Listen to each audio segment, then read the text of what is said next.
We are now. We're recording. So, we have spoken to Vince. Steve Irwin's biggest fan and Danny's new man crush, Vince. I loved him so much. You love him. I do. I love him too. He's such a wonderful guy. Oh, man. I was just insanely impressed by everything he did. I know you couldn't stop fanboying over him. I know, even now. Our last episode, we had Cajun Goblin. As you said, amazing guest this time as well. Again from America, but he lives in Japan.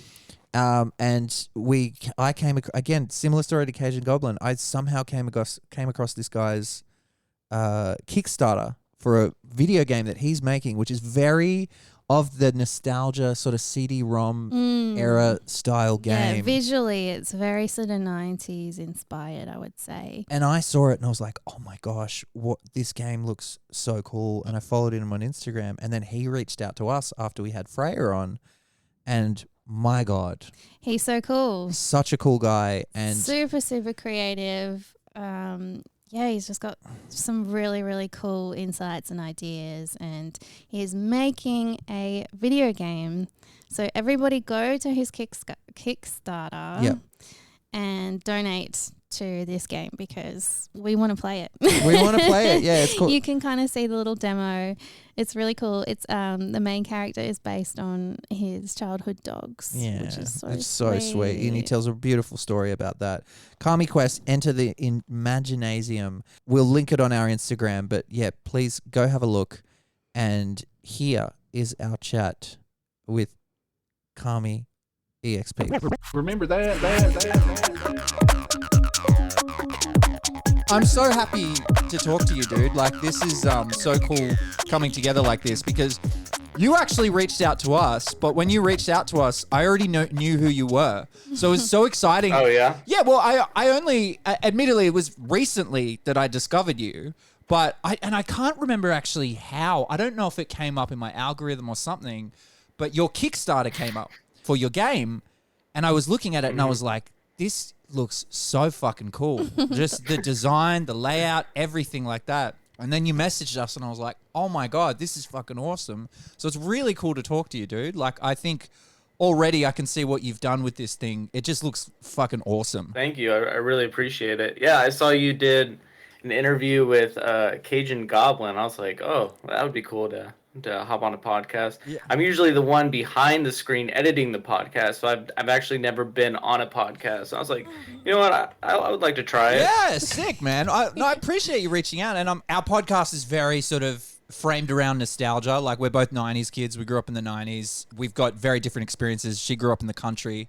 Didn't really hurt. The one video game Maddie played was a Barbie fashion show. Yeah, Barbie fashion designer. That's a great game. I actually, my sister loves that game, and I listened to a couple of songs off that game. Dude, it's got some slappers. Right? You know what's so funny is you have no idea how much I want to bond with you over, because I know I make music, you make music, like there's so much stuff, but it would be so funny if that just hijacked the rest of the conversation. Sorry, you're not we're just talking about Barbie's fashion show the whole time.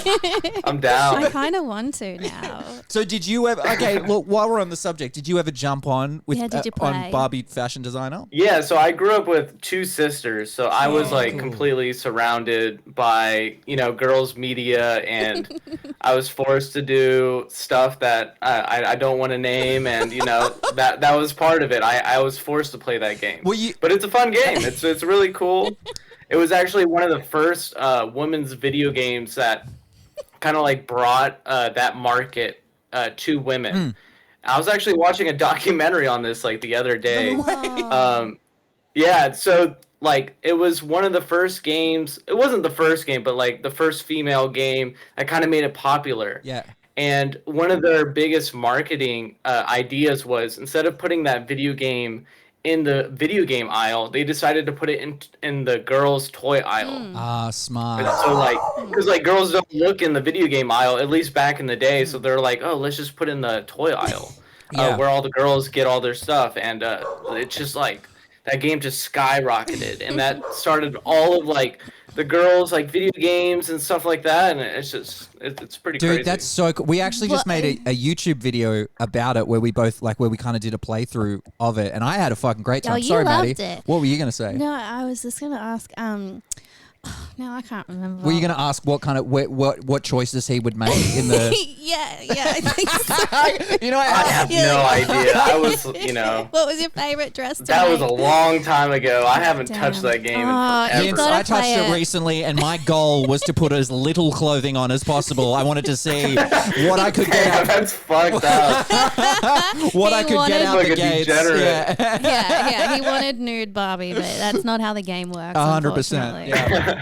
But are you a '90s kid, Vince? Yeah, I was born in '95. I mean, like, Oh wow, yeah. I don't know if you considered that a '90s kid because I was No, barely no, I think that's in that century. I think that's but very in the realm of a '90s kid for Yeah, sure. it counts. Yeah, yeah, I'm like on the cusp, you know. yeah, and it's After like '96 is like I don't think anyone remembers the '90s if you were born in '96. no, man, 100%.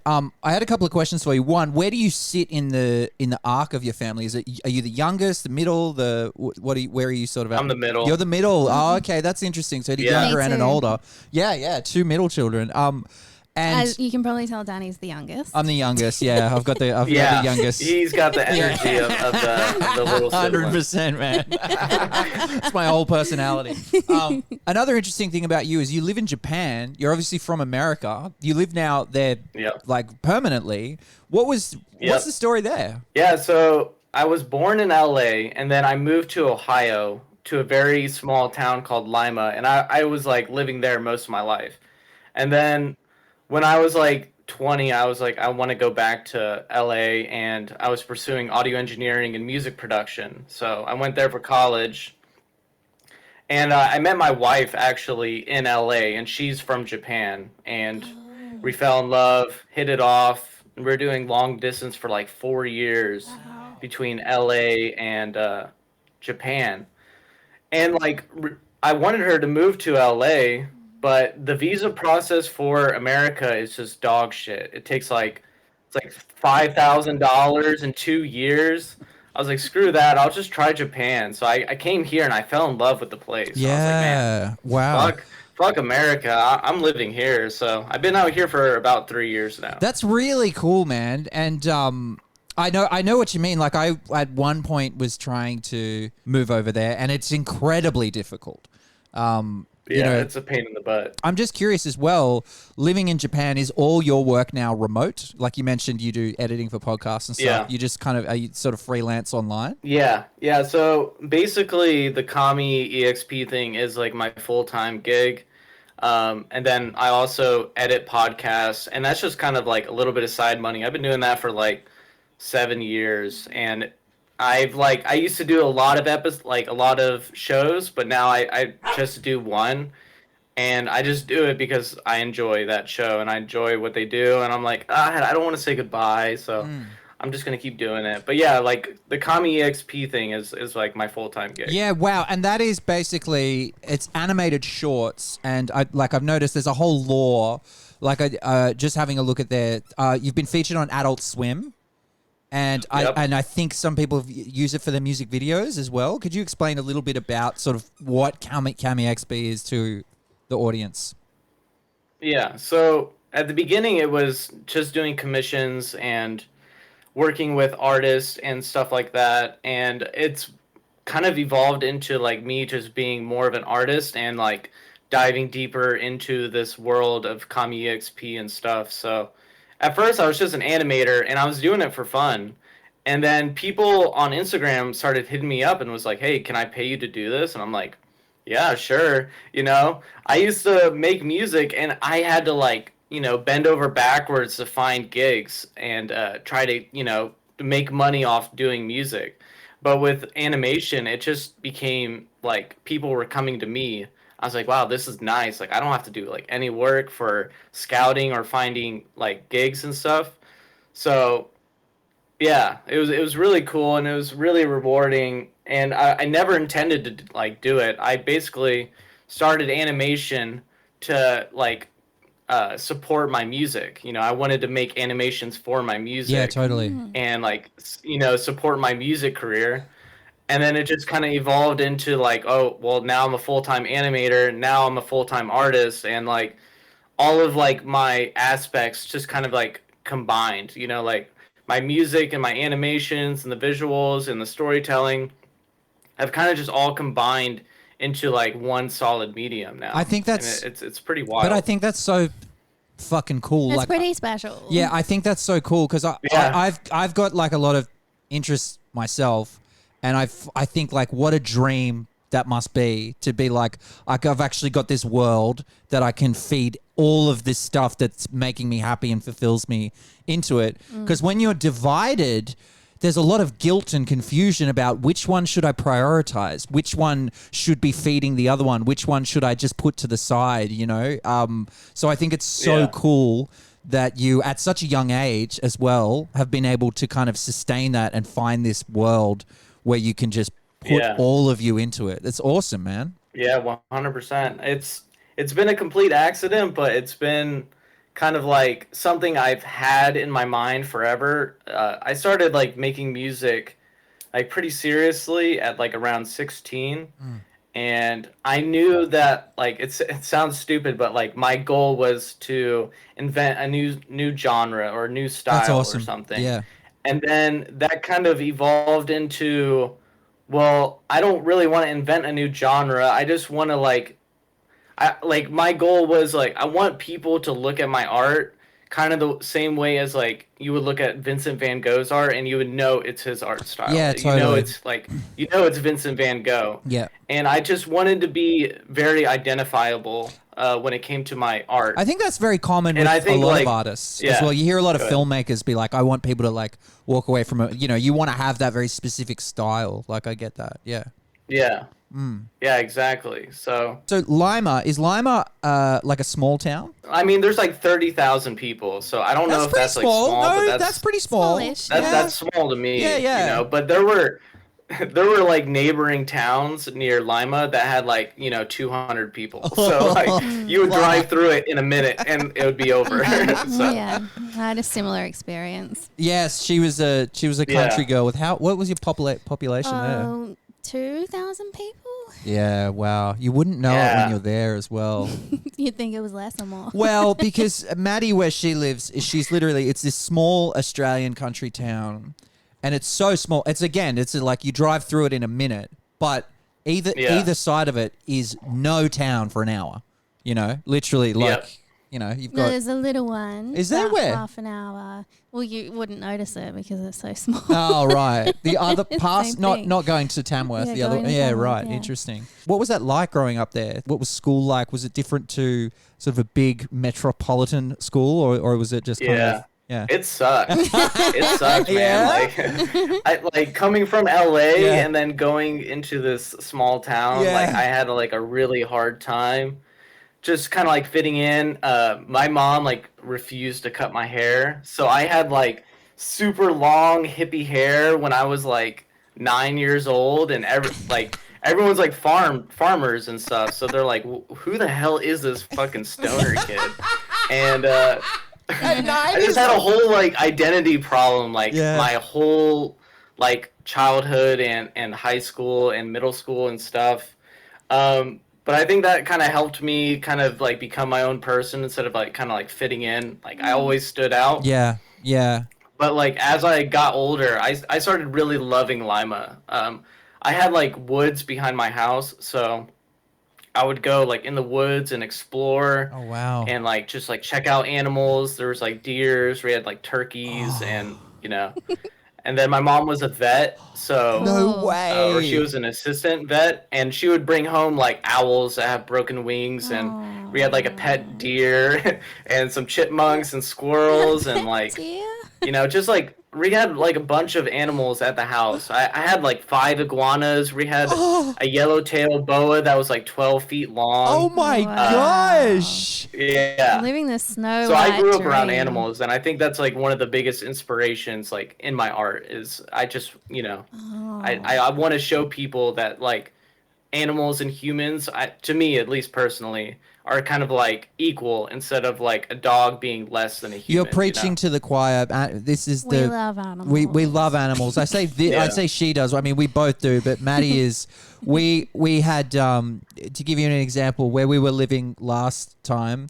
There were these 3 kittens that were at the end of our street. Then people were just feeding them and stuff. And when Maddie found out where they were there was nothing that was going to stop her from like rescuing them and making like. I was like, okay, we have kittens in our house now, and we like found a shelter for them. I mean, it was more you. Feral. They hated us. They hated us so much. But you really lived like the Snow White dream. Yeah, I loved it. I loved being around animals. I don't have any pets now, but I really want to get some eventually. My dream pet was to have a crocodile. I wanted a crocodile so bad, but that was never gonna happen. Do you still want a crocodile? If I had the house and I had the environment and I could give it the best life possible, I totally would. The environment, just Man, a massive swamp in your backyard. You should come to Australia. There's wild crocs everywhere. Oh, well, not near us. Dude, I want to come to but Australia so bad. Steve Irwin was like my hero as a kid. Like, well, he was like I wanted to be Steve Irwin when like forever, and then he died, and I was just like completely heartbroken. Well, Robert Irwin's still going. The son. Yeah, and they still have the place and everything. Yeah. No, they still live in the great. legacy and everything like that. But yeah, he was he was like an icon. He was an icon. Oh yeah. That's where a lot of Americans get their sort of idea of what Australians are like. Yeah, for sure. He is definitely the representative. Yeah, but not many people are like him. That's the thing. And honestly, he's a pretty good representative of Australia. Like, he's a crazy guy, but like at least he's like a good person. Like, oh man, yeah. The icon of like America is like not good at all right now, you know. So I have one question. Yeah, please go for it. It's about the crocodile. Yeah. What would you call your pet crocodile? Great question. Man, that's a good question. Yeah, great question. No, I would have to see it. I would have to feel it. You know, like I can't just like name a being without like knowing its personality. Like, I feel like Horace would be a cool name, though. Horace? Horace is excellent. That's a great crocodile name. I think I pulled that from, like, Animal Crossing. I think that's where I got that name from. You know what we should talk about as well as sort of the childhood experiences and growing up there and everything like that is I'm interested to get your... the buffet of childhood nostalgia for you, be it video games, cartoons, all of that stuff. What I'm very curious about is if there's any crossover, because you had 2 sisters. So I'm wondering if there's any crossover of we already know the Barbie game. Well, no, the Barbie game, but yeah, I'm wondering if there's maybe stuff that you were exposed to. Did you have a baby born, Vince? Yeah, did you have a baby born? A baby what? A baby Wait, born. was that an Aussie thing? It was. I think it was. No, it was American. Did you have baby born dolls?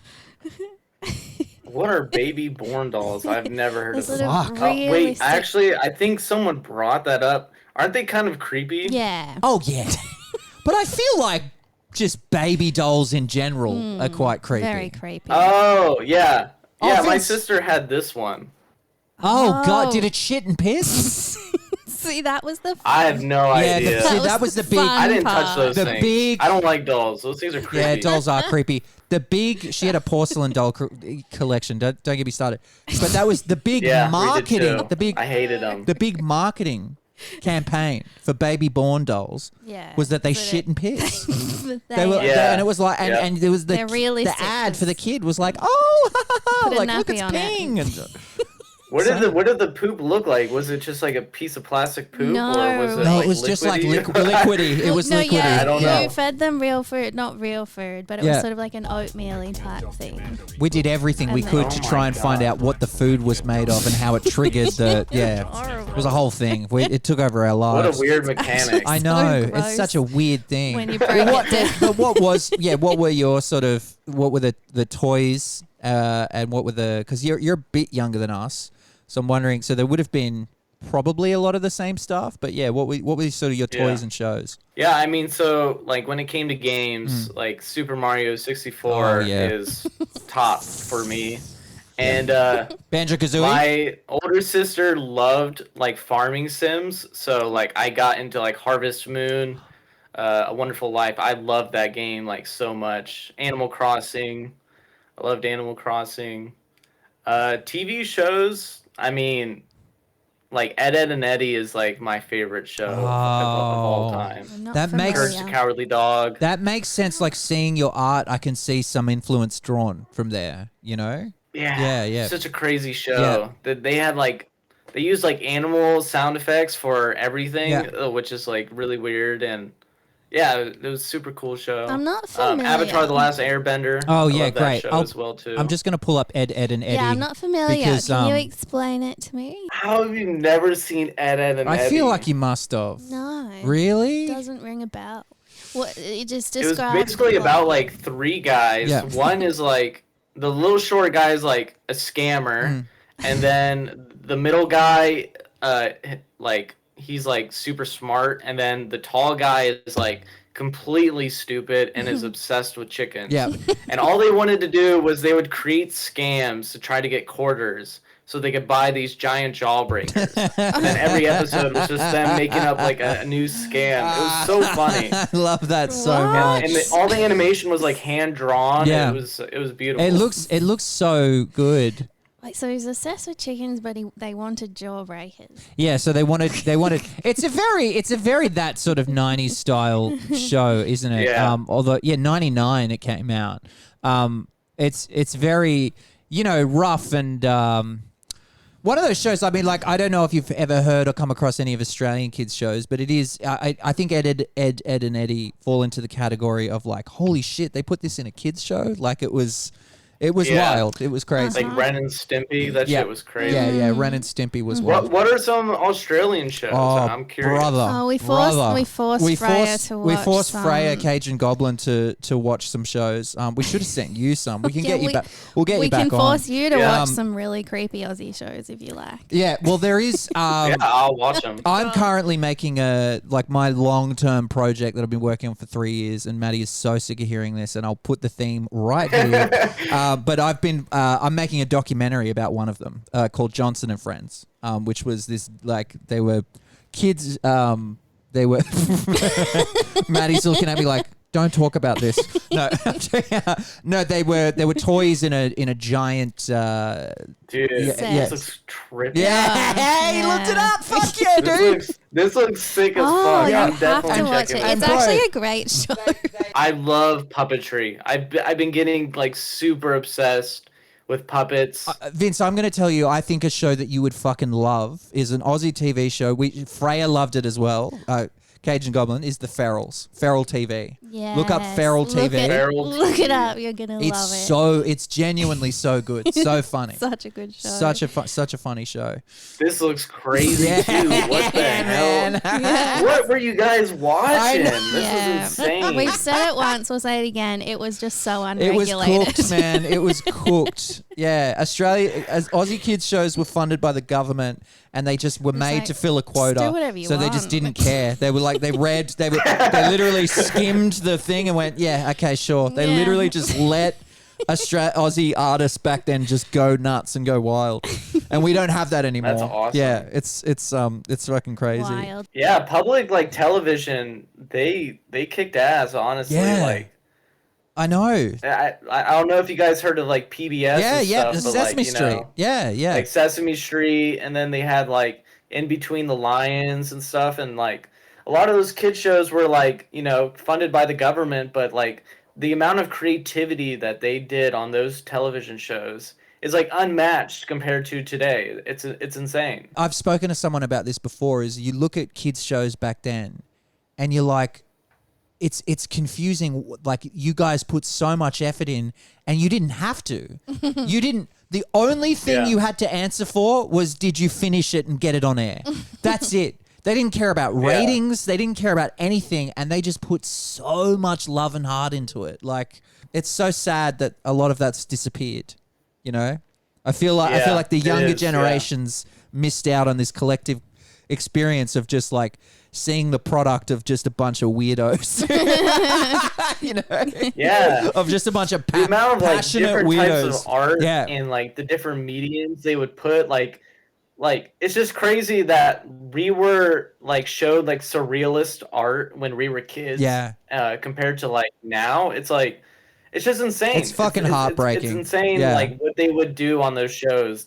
It was like so experimental, and for kids that would probably like not even remember any of it. Yeah. But it's so fucking cool, Well, and that's like one of the biggest inspirations for me and my art is like I'm like going back and trying to like revisit these kid shows, and it's kind of hard to watch some of them because they're for like 4-year-olds or 5-year-olds, and I'm like 30 years old watching a kid show, but I'm like there's just like so many good art references and ideas with these Yeah. that I just kind of force myself to watch these shows. Yeah. There was one show, I forget what it was called. It was called The Big Couch or something, and it's literally about this girl sitting on a giant couch and doing like activities on the couch.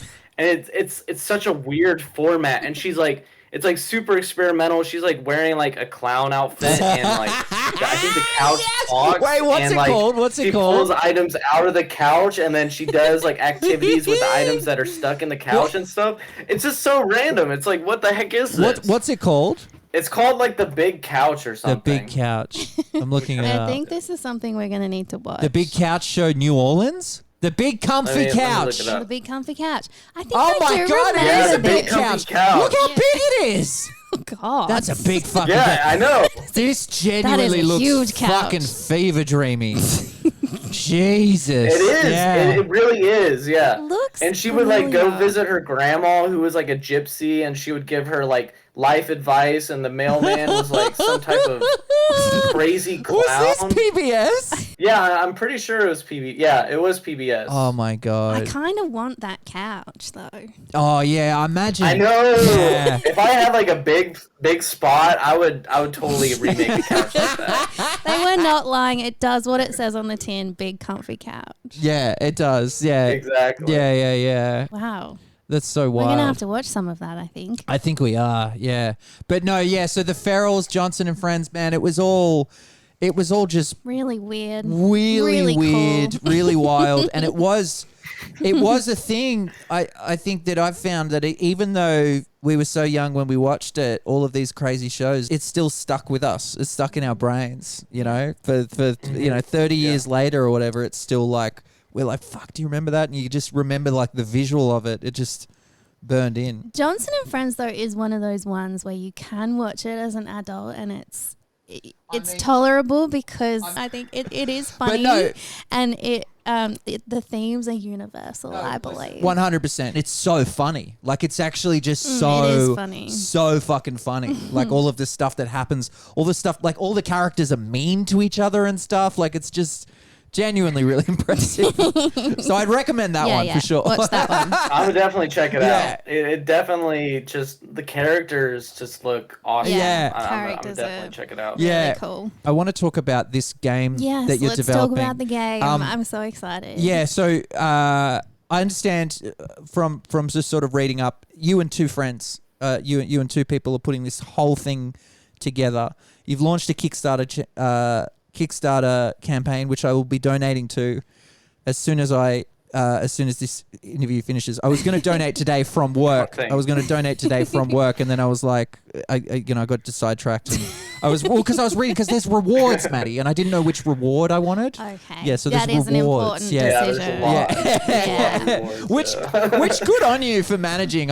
Because if I was in your position, I'd just be like, just fucking give me money, all right? You don't need a reward. I'm giving you a fucking game, okay? It looks really Yeah. cool, though. It looks so cool. It genuinely caught my eye. One thing that I ran and told Maddie straight away, which I thought was really beautiful, is the main character that you play in this game is based on your childhood dog.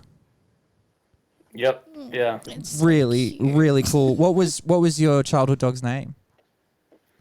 His name was so the main he's based off two dogs. I had one dog named Sabbath, Yeah. and then another dog named Dog, And the original idea of all of this was based off Dog. Yeah. And Dog was a dog. He was an all black Dalmatian. He only had one white dot on him. Oh. And I've never seen something like wow. that. we were like both. We were both. I have a picture. Yeah, of him. Oh yeah, yeah. Please. We need to see. But Take your time. I've never seen. Take your got it time. in my Take your wallet. time. Maddie will not move this conversation on until she's Yeah, seen a yeah. photo of the dog. We must see. I understand. Yeah. Yeah, I carried this I with me like understand. everywhere. So that's Dog, Oh, hang on a second. and Oh, wow. Oh wow. And that's so it's fully black and just one white little spot. yeah, he has like a white spot on Yeah. his chest, and that's about it. Yeah, Oh my gosh, he's so adorable. Wow. Cute. yeah. So Dog, I'm not sure if you know, but Dog is literally just dog spelled. What did Oh dear. Dog. I love that.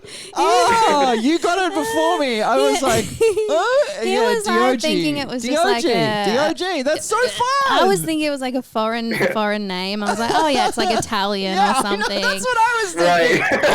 It's an Italian name. Yeah, totally. It sounds. Yeah, so like I was like, I'm like, they already And- did and Italian. Sabbath, They already yeah. did Italian, Vince, with Super Mario. real homage to Super Mario. It was just an Like, Italian oh, dog. so exotic. Yeah. Yeah. Wow. Oh, that's So- yeah. That's great. me and Dog were born like around the same time. Oh. So we were like best friends from the start, Yeah. you know. To me, like he was like a being that I probably was like the most connected to like as a kid and growing up as a teenager, you know. He was my best friend. So when he passed away, it was like really traumatizing for me, Yeah. and like it's something I won't forget. And once I was like starting to make music and take things seriously, I knew I wanted to dedicate my art or whatever, like when I was like being a music producer and that's all I was doing, I wanted to open up a studio and name it DOG Studios. But eventually I knew like whatever I did, whatever I made, I wanted to dedicate the most important thing in that to him. So that's where Sabbath the dog came into play. That's And, beautiful. You know, I love it so much, man, and I think it's a real big step as well. Like I know you said you're sort of doing this full time. You're doing sort of your own thing full time as well. But what was the journey to make a decision to sort of go all in and make go on this long quest of developing this game? Like I'm curious as well the backstory of that and just coming up with the idea for it and everything. I have no idea. I knew that I wanted to create and make art, you know, ever since I basically started. When I was like, you know, 16 and 17, you know, me and all my friends were like, yeah, you know, like we're gonna, you know, make art and blow up, or, you know, make music and make beats and travel and DJ and stuff. And I was like, yeah, you know, like this is what I want to do. And then eventually, like everyone stopped doing it, and then I was the only one doing it. I was like, well, fuck, like.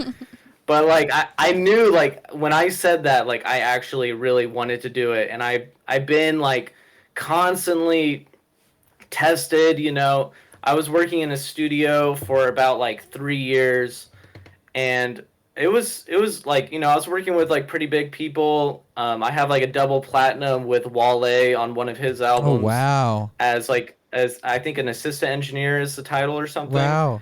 But yeah, you know, like it was a great time, and I had a lot of fun learning and being around big artists and stuff. But in the back of my mind, I was like, man, like this is not what I want to do. Like I don't want to be working on other people's art. I don't want to be chauffeuring other people and dealing with their problems. Like I want to do my own thing. So like I just knew that I wanted to create my own stuff, and like I just didn't know what. I thought it was going to be music producing, and then, you know, I thought it was going to be, you know, making music videos, and then eventually it led to animation and making these little shorts and stuff like that. And then my community and people were like, make a game.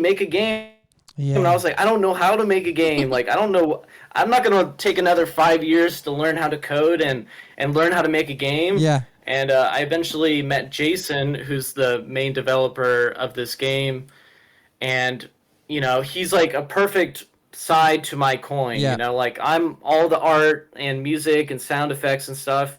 And I hate dealing with the code. I don't want to deal with the mechanics of the game. Like, I just want to focus on the art.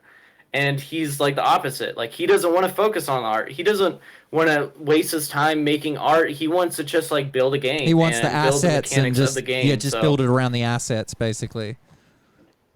Yeah, exactly. Yeah. So like, I just give him all the assets. I give him all the stuff, and I'm like, here, just make it work. And he's like, yes, like this is what I want to do. So Do you have? we're like perfect together. What about the Yeah. dialogue and the story? Is that your forte or is that Jason? Yeah, it's all me. Re like agreed, like, basically we want this to be like a Kami EXP game. Yep. And like for that to happen, like it needs to be kind of like in my court, and I need to do all of that stuff.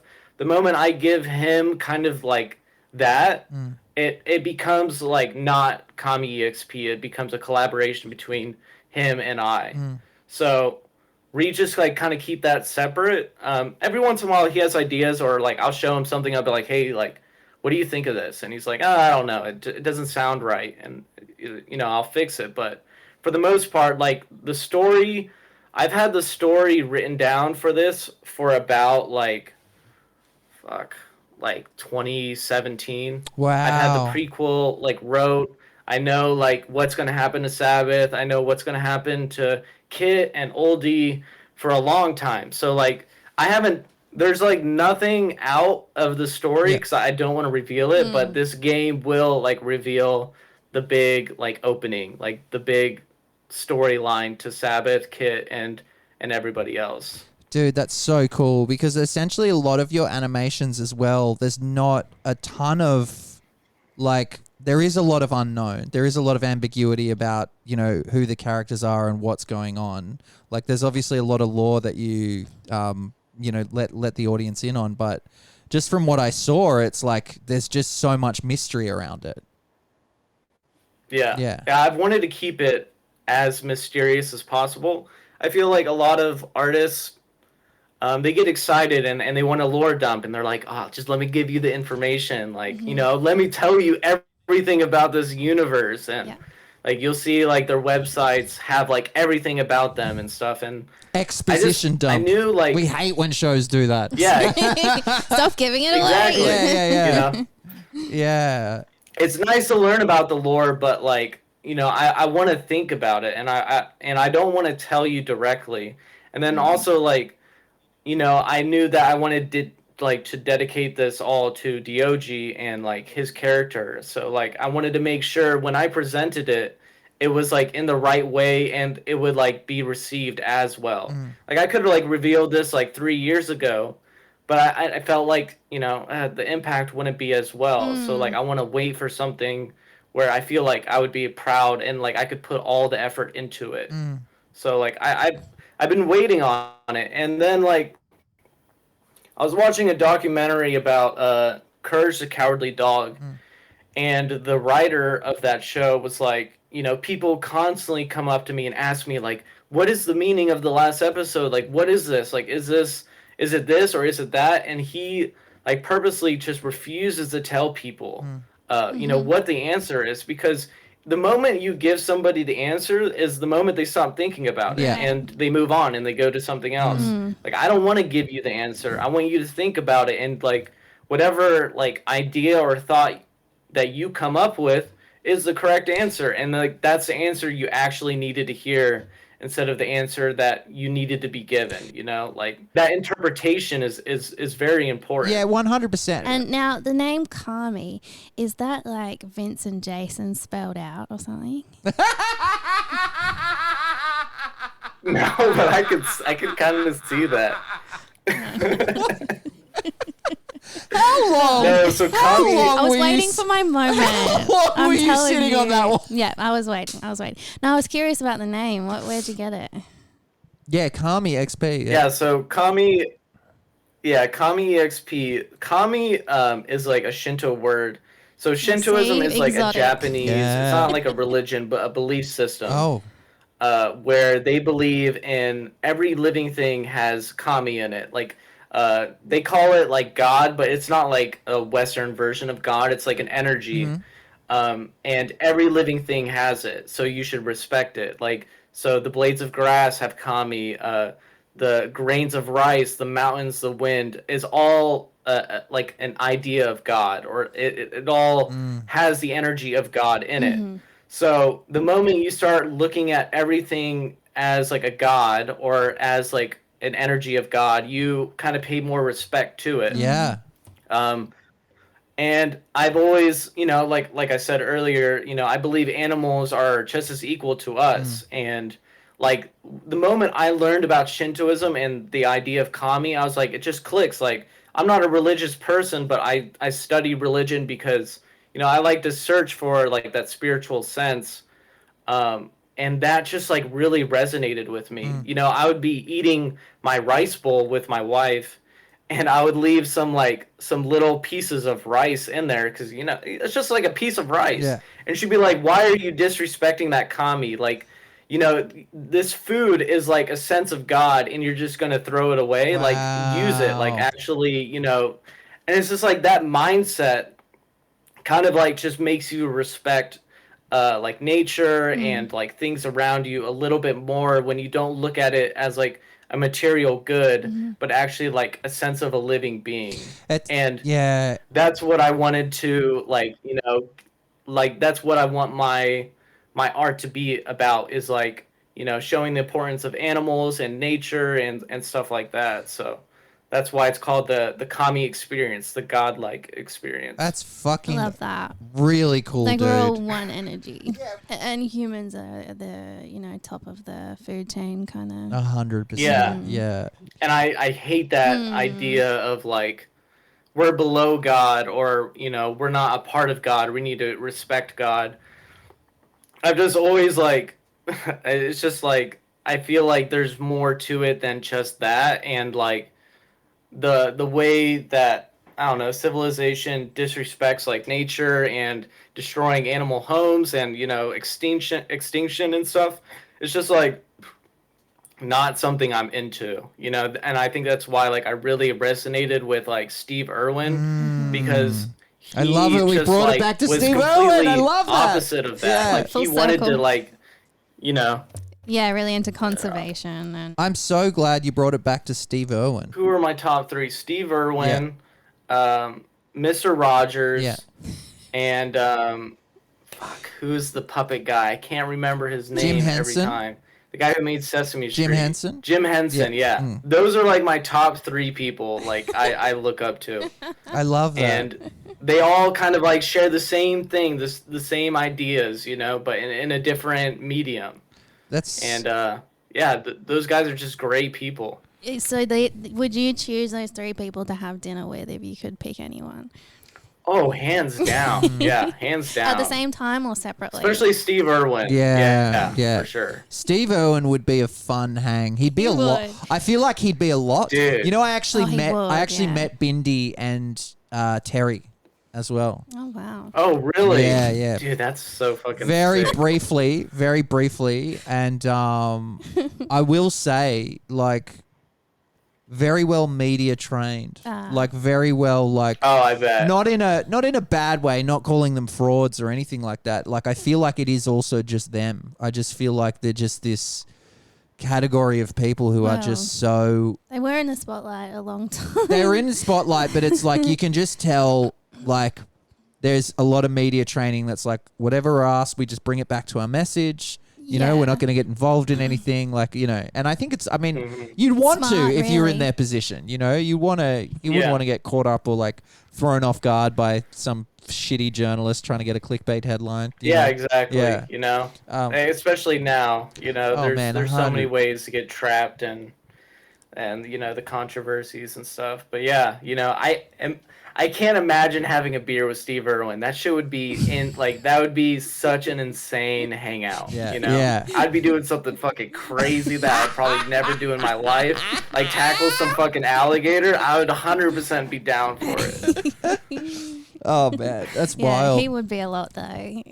That's wild. He would. And I'm a very chill Yeah. guy. I'm very relaxed. Yeah. And his He's energy not. is just like, I'm not on his I level. know, like, I know. no. That's what I mean. I'm worried you'd last 10 minutes with him and then Yeah, be like, he's- okay, he's all right, on Steve, I gotta go. level I 10 love, constantly. I'd love to climb that mountain with you and go and see those elk. But I need to lie down. Yeah. Yeah. It's definitely a single day kind of hang.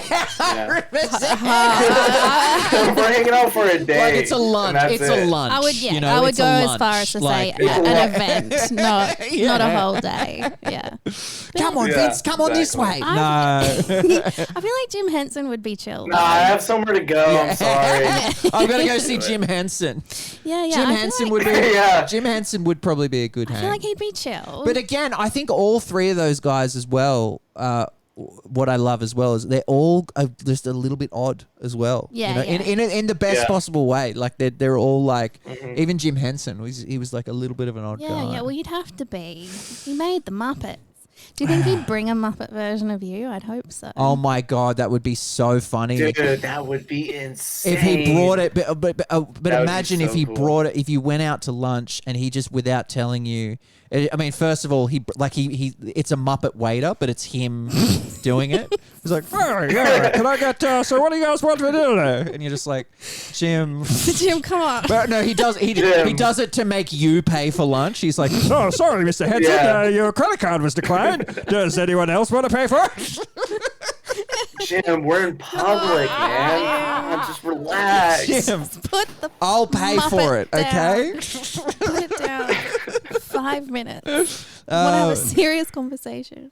Well, is there anything else you want to cover with Vince? Oh, yeah. Just where are you at with the game? So Yeah, I where was are you going to at get with to that, and we've got to the- plug it as well. But yeah, Yeah. what with is sort of the Kickstarter? timeline? Yeah. The game is called, by the way, let's So- keep mentioning it. We should have mentioned it before, but the game is called Kami Quest Enter the Imaginasium, Yep. which is amazing. Yeah, so right now we have a demo out. It's like a little slice of what it is. We have a couple levels made, but we're thinking about the release of the game. It's kind of up in the air, but I would say maybe like spring or summer of next year. It just really depends on things. Like right now, basically the Kickstarter is to help us get some funds to hire some new people and bring them on Yeah. to kind of speed up production. Jason got a new job, so his time the time he could spend on the game has been like reduced a lot. So we're looking to bring some other people on, bring them in, and help Jason with like just working on the game and stuff. But I mean, like I have the storyline down. I have like most of the characters done. Some of the levels I have like the concept mapped out. But yeah, I mean, it needs some love. It needs some work. It still needs a lot of polish. But yeah, we're expecting like next summer. I Wow. would say. That's awesome. Super exciting. What is your time split between doing everything you need to do from the game versus your other projects? So like right now, I'm working on this game like full time. that's awesome. I do Wow. commissions and stuff, and like that's like kind of like secondary. Yeah.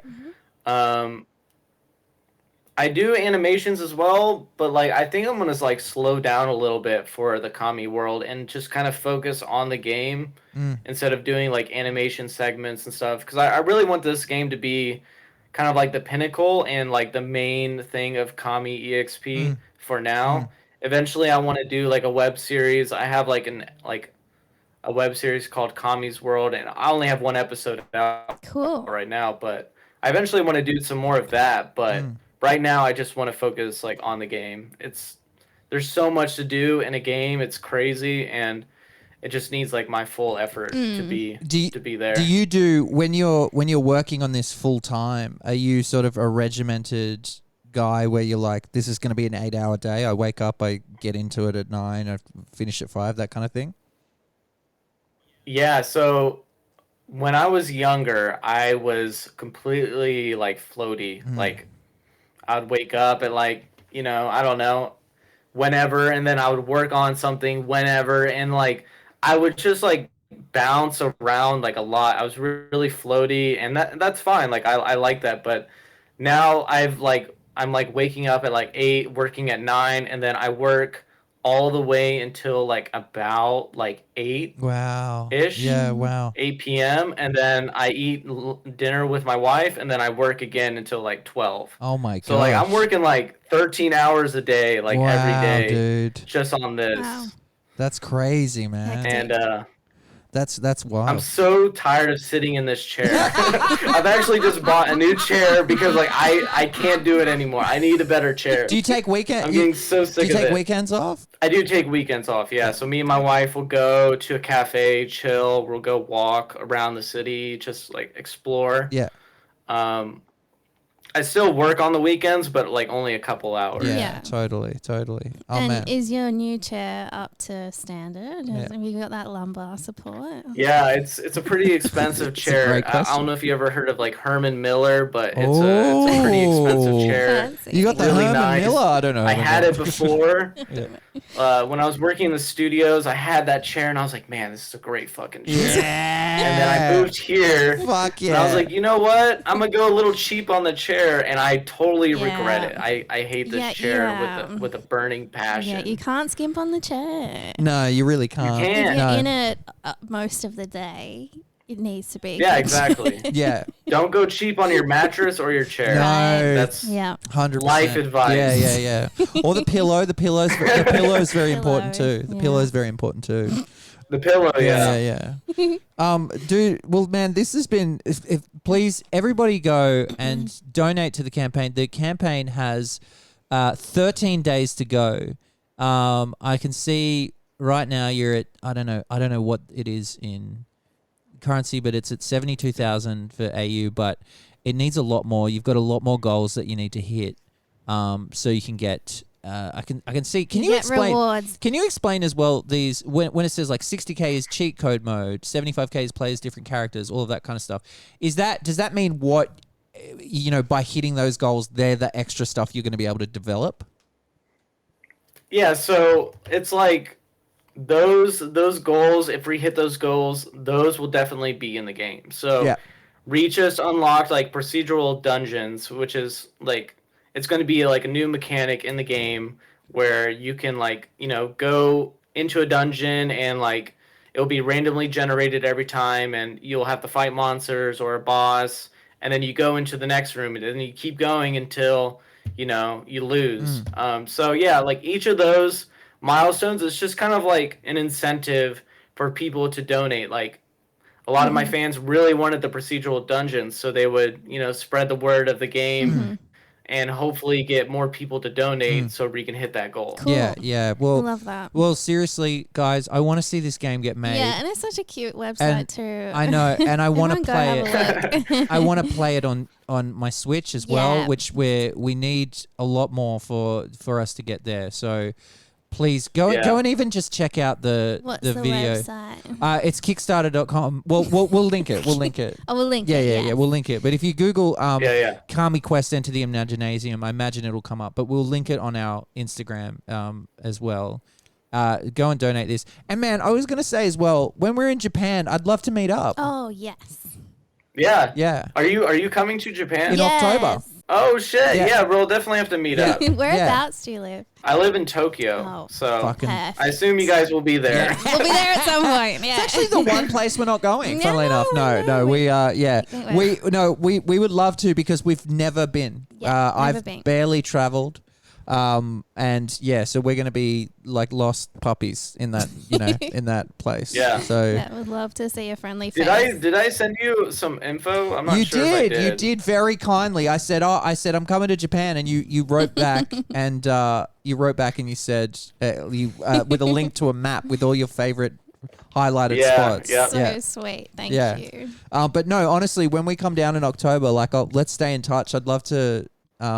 meet up and go to some cool spots. Yeah, just hit me up like around that time, and we'll definitely plan something out. I'll show you some cool spots. I know where you'll be. You'll be in that chair. So I've just got to, Yeah, exactly. I ain't leaving. In the Herman Millville chair.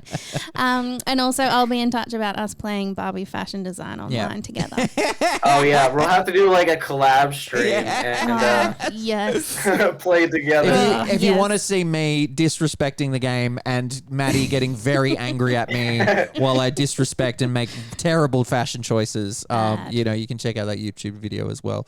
But Thank dude, you, this has been such a great chat, man. I'm so glad we got to do this, and I genuinely, and I'm not just saying this, I found it really inspiring talking to you, and just like, fuck, man, yeah, very impressive, very impressive. Thank you. I appreciate it. I appreciate you guys having me on as well. No worries, man. Anytime, we'll have to do it again. And that was our chat with Kami EXP. What a wonderful time we've had. You're saying that like that's his name? I know. It's not. His name's Vince. And that was our chat with Vince. Please go donate to Kami Quest Enter the Imaginasium. If you like the PS1 N64 style, go and donate to this. Let's help this guy get this game made and get him out of that chair. Thank you, guys. For goodness sake, everybody go watch The Big Comfy Couch. Mm-hmm. And, oh my gosh, we have an announcement. Do we? We can cut this out if we want. Okay. Maddie and I, very soon. I swear to God, if you propose on the podcast. No! Oh, how disappointing. What a disappointing proposal that would be. Oh, God. Could you imagine? That's like a couple of years ago. This open mic comedian. Oh, no. He was not very good. Oh. He did open mics every week. He was a nice guy. Every week he did open mic. And his girlfriend came every week and he proposed to her at the open mic night. Oh. Yeah, okay, what the fuck? I just tell you the lamest proposal story. And then you go, I swear to God, if you're proposing on your podcast. Yeah, but when we're sat on the couch in our pajamas.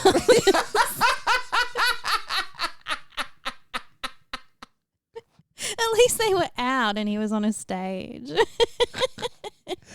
Anyway, we are moving this podcast to a video format. Oh, my goodness. You're going to do the clap? Yeah. Oh, shit. Where I will be proposing to... Oh, God, don't start. Well, that's exciting. Do we have the technology for that? Yeah, we do. I don't have the face for it, unfortunately. Oh, yes, you do. I don't. My head's way too big for it. It's just, I think we've said this before, but we do a video and it's just your head. It's just you my head. Can't see me Yeah. And this is why it's taken us so long, because we have not been able to get a wide enough lens for my giant fucking head. We need a double fisheye. 100%. But we're going to start doing video. So please, if you listen to us, to support and help us get it off the ground. And don't worry, we're still uploading it to Spotify and everything like that. Nothing's changing. It's just it now comes with video. You can watch it if you like. Yeah, even on Spotify, you'll be able to watch it. We won't force you to watch it. No, absolutely not. If you prefer just the audio, which fair enough. Yes, but we're going to be doing video. Very exciting, but please, someone wants to see Danny's giant head in the screen. If you want to see, it's just his forehead. If you want to see 16:9 Danny's forehead, you might even catch a glimpse of Marty every now and then. Oh, That's definitely, yeah, he's going to be barking. Yeah, please go and subscribe to our YouTube channel. You can find it youtube.com/@simple remember that podcast. Pretty sure if you just search Remember That Podcast on YouTube, and it's on our Instagram. So please go and do that, and please subscribe. That would be very much appreciated. Yeah, and rate us 5 stars. Rate Only us 5 stars. Do all that stuff. Yep. Okay. It's just easier. We'll be back again in 2 weeks, I think. Cool. Yeah, we'll be back again in 2 weeks on Wednesday. Sign us off, Maddie. Okay, love you. Good night, kids. Good night, kids.